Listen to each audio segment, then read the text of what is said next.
actually make you more money? To figure it out, I gathered 5 years of wage data across 3 countries and a whole lot of occupations and made a quiz game. Can you rank these jobs in order of highest to lowest median wage? No. This video is brought to you by us. We made a whole show and forgot to tell you about it until now. It's about upskilling and career changes, and we partnered up with Grow with Google to make it. Here's a trailer. Should you quit your job? How do you join an industry that you have no experience? How can we gain new skills without going back to school? At Answer in Progress, we make videos on the journey from question to answer, and we partnered with Grow with Google to explore some of our biggest career questions, like, should I quit my job? How much experience do I really need? How can I find the time to learn new skills? And do I have to go back to school? This is Andy the accountant, and he wants to move into the film industry. I just forced Taha to listen to me while I explained agile project management to him. I am exhausted. It seems like you're leaving everything behind to start from scratch. I had to ask for some help. Multitasking is the destroyer of results. I can't deal with the mental or financial burden of university again. You can watch the whole series now on YouTube. So we've all heard the advice, right? Quit your job regularly if you want to make more money. Many more people should be leaving their jobs. Changing your job every 3 years is a good thing. It's apparently a good idea to switch jobs every 3 years. It sounds like an infinite money glitch, right? Too good to be true. But clearly, people are listening. Since April 2021, millions of people around the world have been quitting their job in what's being called the Great Resignation, or the Big Quit, or the Great Reshuffle. I don't know, man. People are voluntarily leaving their jobs, and I gotta assume it's because there's money elsewhere. Right? Well, today in this video, you and I are going to figure out if quitting actually makes you more money. Imagine if I just quit at the end of this video. The thumbnail, can you imagine? Powerful. All right, let's do this. So I started by breaking down my big question into 3 smaller ones. Who benefits from quitting? Is there a right time to quit? And how can we maximize those gains? Because I know why you clicked this video. Let's make that money. But I've come to the devastating realization that in order to answer at least some of those questions, I need to read economics papers. Woo! So I spent the next few days reading about labor markets and the procyclicality. So I spent the next few days reading about labor markets and the procyclicality of job switching and information asymmetry, and my brain feels like it's melting. I found out lots of interesting things, but why does so much of academic writing need to be written like that? Like, I don't know if you've experienced this, but you read a sentence 3 times over and you're just not getting it, and you wonder, am I dumb? And then you read it another 2 times and you're like, no. This is written badly. It's just sentences are all over the... It's a lot. After all of that, I did figure out how quitting can make you more money. It all starts with the challenge of getting the right people into the right jobs. You experience it when you're going through job posts and you can't find anything that fits your interests or abilities. Employers experience it when they struggle to find workers who fit their needs. Frictions like this make workers more miserable than they need to be, and companies less productive. This all changes when it's easier for workers to quit. Because quitting usually doesn't mean people are losing jobs, but rather that they are switching to a new job, one that may better fit their interests and abilities. This better fit might mean that the worker is able to do more in the same amount of time. And if a business is more productive, profits can grow. Since these profits were brought thanks to the worker, they tend to see a part of the benefits through things like wage growth. Now, if other employers can see the potential payoffs of better fitting workers, they might increase their wages to attract them. Better yet, if other workers can see what other companies are offering, they can be more empowered to ask for equal or better conditions. When this happens en masse, we have a fluid labor market where workers are easily able to flow from one job to the next. But what can stop that flow?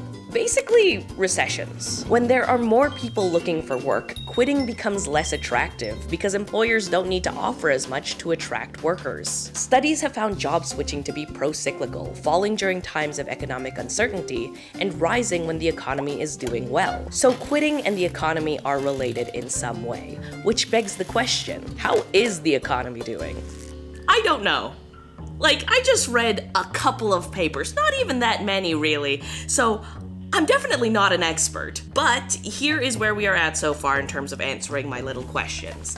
Question 1, who benefits from quitting? Primarily the quitter, the person quitting, because it usually means that they are going to a better offer. However, if the timing is right and a bunch of workers are switching to jobs where they can thrive, then everyone can benefit. Now, this is possibly in part due to the quitting directly, like employers are worried about losing workers, so they increase their wages, but there are so many other factors involved.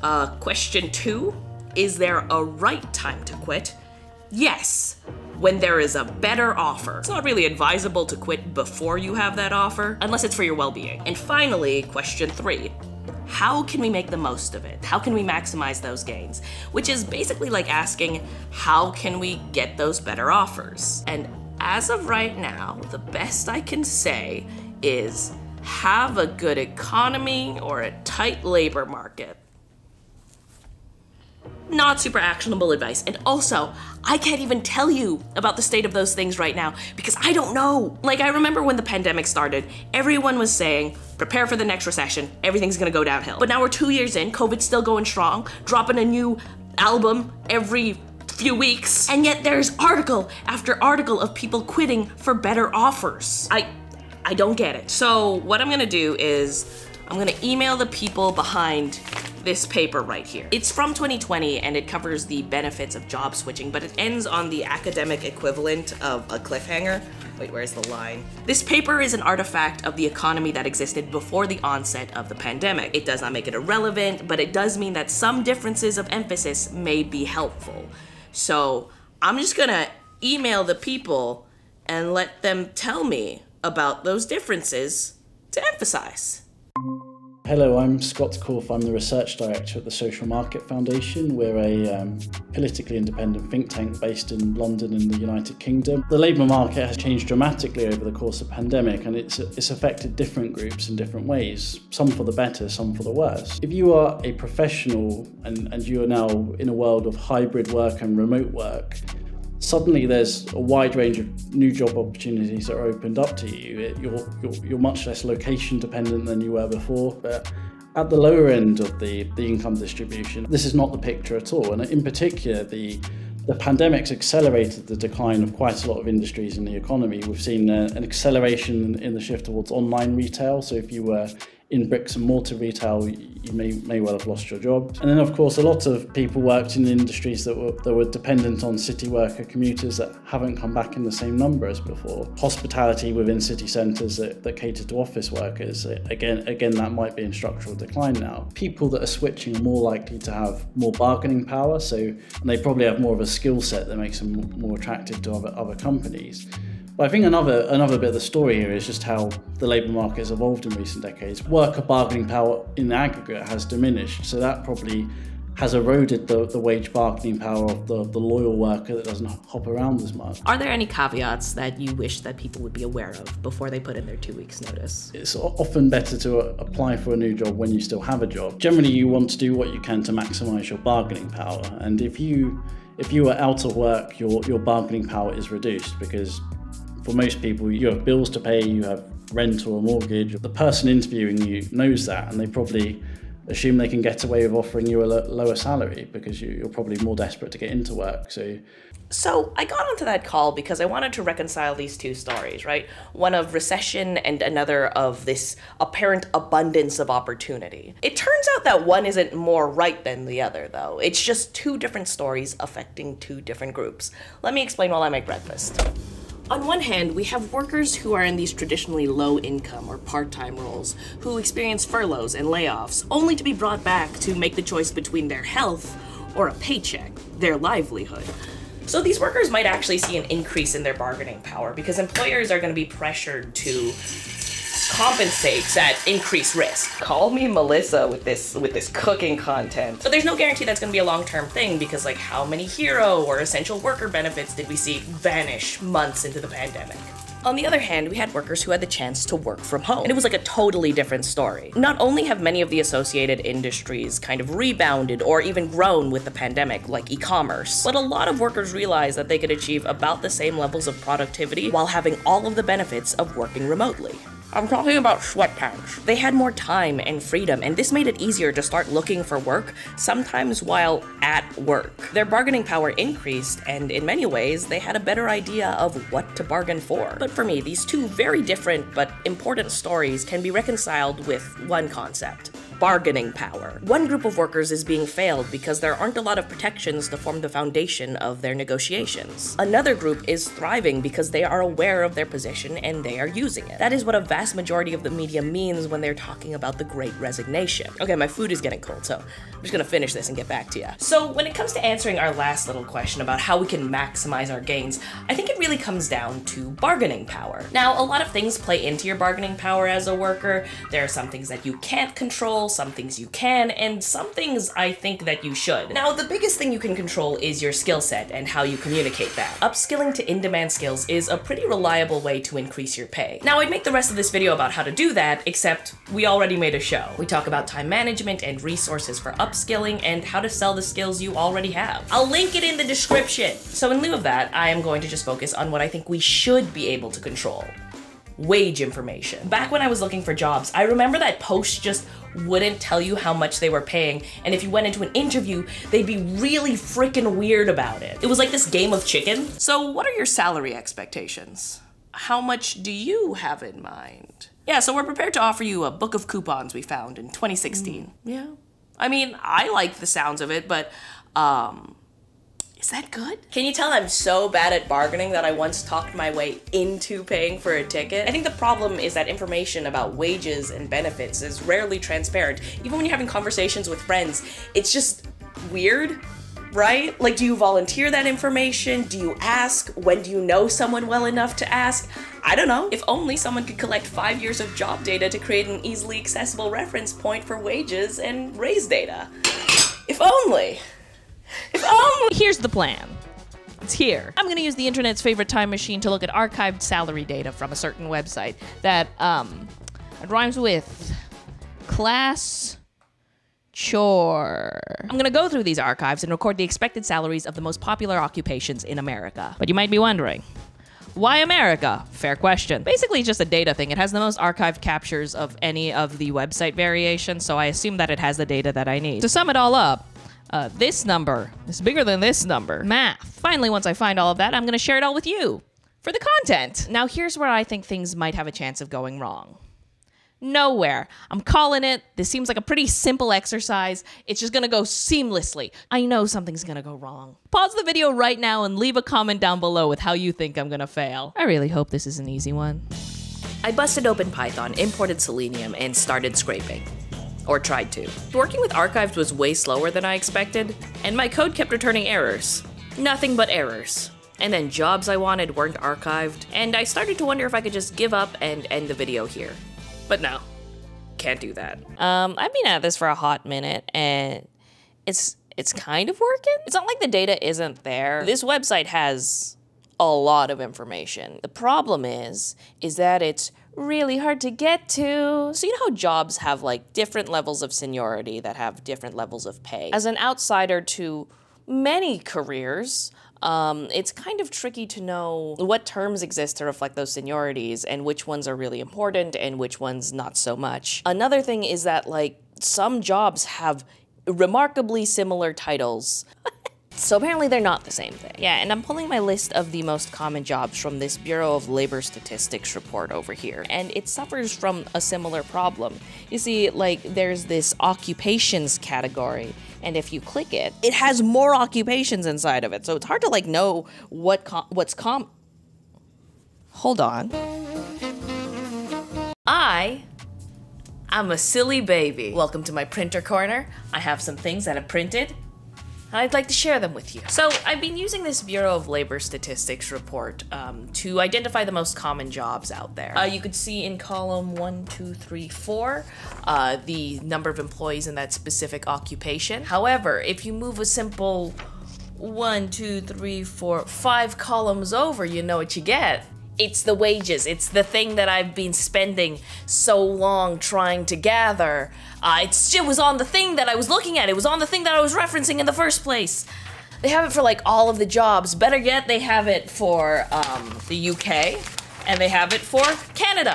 which are our 3 biggest demographics, Germany and Australia. If you want to make the cut, you gotta try harder. I think what happened is that when I had the idea to analyze salary data, I jumped to one idea immediately. I spent all my energy and time trying to make that idea work, instead of, you know, taking a step back, considering the alternatives. I mean, it happens, right? But do I regret it? Yes. I spent the day tidying up the data. I declared myself an enemy of Statistics Canada in the process. Why would you format a spreadsheet like this? I spent a good, 30 minutes to an hour trying to figure out how to get this simple data cleaning function to work. The amount of times I've had to Google the words how to use pandas. And then I just gave up on doing that and found an easier way. Feels like the theme of this video, isn't it? The initial concept is always wrong. This is what I wanted, and this is what I made. Wahoo! That's the US, the UK, and Canada. Whoa. Oh wait, hold on. I was really ready to sound victorious in that one, but no, I'm not done. I taught myself some basic web development. My brain hurts. And then I caught COVID. And then I got frustrated. It's day 4, maybe 5 of trying to make this website work. My health is better. The website, not so much. And then I just slapped some Stack Exchange answers together and I'm hoping it works. I ended up giving up on figuring out how to import JSON data, because say it with me, our initial idea is almost always wrong. The GitHub repo is public, but don't look at my code or my comment history. Why are you always looking at my code, bro? I made a website! Woo! Here's the code. Don't look at it. This, though, it's gonna be linked in the description and you can go to it. If you want to support us on Patreon or subscribe to our free newsletter while you're down there, that's also an option. But yeah, it's linked below. You can play with data from Canada, the US, or the UK. However, that does mean that it is this overarching, aggregated, government-based data, not specific jobs at specific companies. It also doesn't include incentives or bonuses. But I still think it's fine for our purposes, because my goal is really to just create something that gives you a vague idea of how various forms of labor is being compensated. But if you do care about the specifics, in the footer of the website, I've linked to my methodology. This video will not be there. It'll be the video you're watching that's linked there, because the self-promo never stops. Also, you see that underlining action? I'll learn how to do that. Talk about upskilling, am I right? Go watch our show. It's linked in the description. The description is popping off this video. Let's playtest this thing. Hello? What do you want? What do we... Why that energy? I don't know. Okay, so I've made a thing, and I would like to subject you all to it. Do you consent? What is Sure. it? Okay. I'm working on a video about quitting your job and how to make more money. I went to a bunch of government websites, and then I wanted to share it with our viewers. Okay. But it looked really boring. It would just be me pointing at a table and some graphs being like, wow. So I made a game instead. Okay. Cool. I'm gonna share my screen and we're gonna try and play this game together. Okay. Oh. What type of graphics card do I need for this game? Can you see my screen? The wage gauge. Does Sabrina not know how to spell, or does Melissa not know how to read? Do you want Canada data? Do you want US data? Or do you want UK data? I think to make it fair, we should do the US one. It's a neutral territory. Question 1 out of 5. What was the median income of the United States in 2021? Hey, pop quiz, what's a median, guys? Median like is the most middle common? number. It's the middle. It's the middle. So with that in mind, what was the median income of the United States in 2021? I think it's 45,780. I think the income disparity is so high that it definitely pushes on the lower side. Income disparity wouldn't actually change the median income. There's more people who make less in the States than more. Facts Right. and logic. Well, let's see. I'll be pleasantly surprised. Which job earns above the median wage? Astronomers are people who look at stars, right? They're just the looking guys.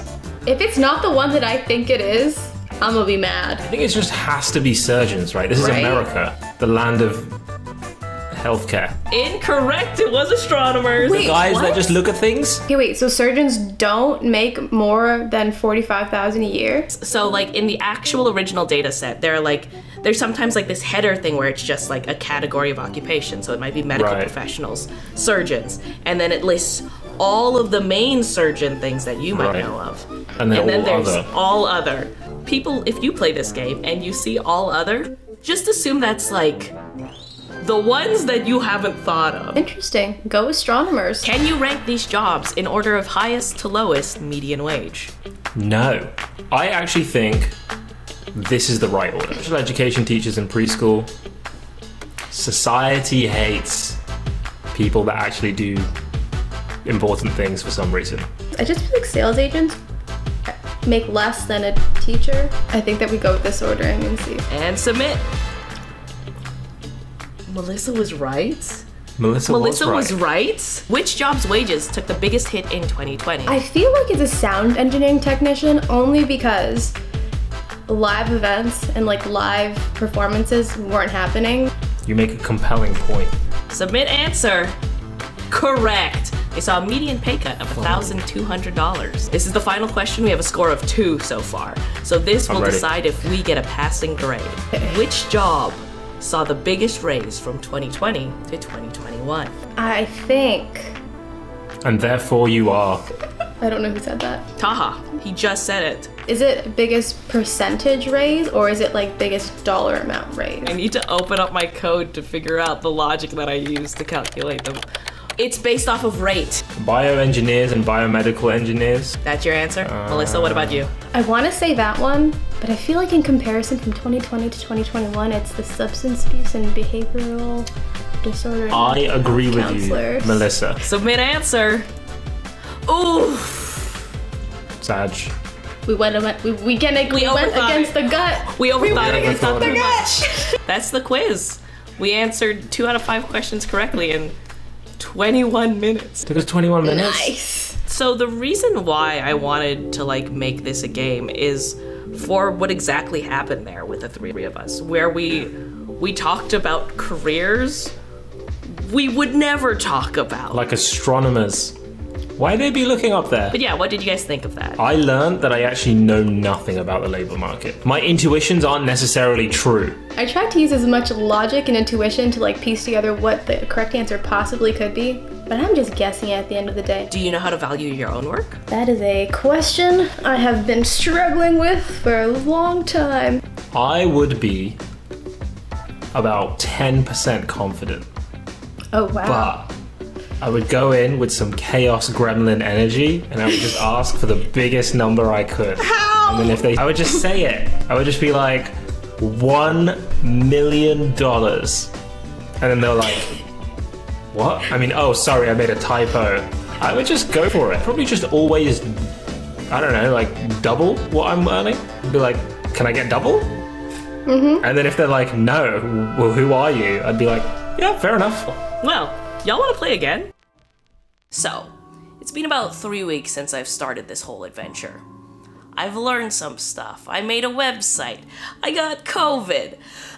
But I only just remembered why I made this video in the first place. Many more people should be leaving their jobs. Is that good advice? Well, it's not wrong, but I think it kind of just focuses on the wrong thing. If the goal is to maximize your earnings as an individual, which it doesn't need to be your goal, but if it is, then the emphasis shouldn't be on quitting like clockwork. It should be making the most of your bargaining power at any moment. Now that involves the skills, experience, and network you develop at work or on your own time. It's also your knowledge. Do you know what you're worth? But if there's one thing you take away from this video, I hope it's this. Your bargaining position is at its best when you don't need a new job. I don't know why I thought, hey, quit your job, then look for new work. Maybe I'm the only one who thought that, but like, apply for jobs while you're working. You won't feel as rushed. You'll probably have a clearer head when considering your options, and you'll have the ability to wait or even negotiate for a better offer. We exist in a system that is incentivized to pay us as little as we will accept. So, if we can, why not set the bar high? But either way, have a lovely day. Also, go watch our show. It's linked somewhere on screen and in the description. It's good.